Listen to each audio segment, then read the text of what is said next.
बिस्मिल्लाहिर्रहमानिर्रहीम। किन बीमारियों में क्या नहीं खाना चाहिए। दोस्तों, आपसे गुजारिश है चैनल को लाजमी सब्सक्राइब करें। आपकी मोहब्बत का, आपके इनाम का बेहद शुक्रिया।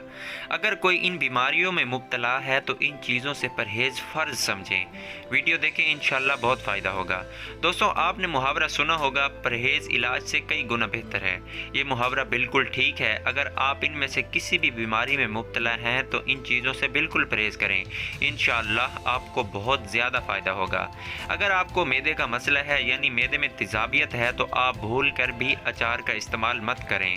अगर आप दमा या कैंसर की बीमारी में मुब्तला हैं तो तंबाकू नोशी और शराब वगैरह से बिल्कुल परहेज़ करें।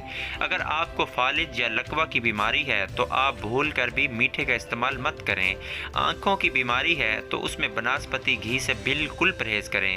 ज़ियाबेट्स की बीमारी में केले से बिल्कुल परहेज़ करें और मीठे का इस्तेमाल ना करें। दोस्तों, अगर आपको इस वीडियो से फ़ायदा हुआ है, अच्छी लगी है, तो मेरे चैनल को लाजमी सब्सक्राइब करें, वीडियो को लाजमी लाइक करें, सवाब की नीयत से आगे लाजमी शेयर करें। आपकी सपोर्ट का, आपके मोहब्बत का बेहद शुक्रिया।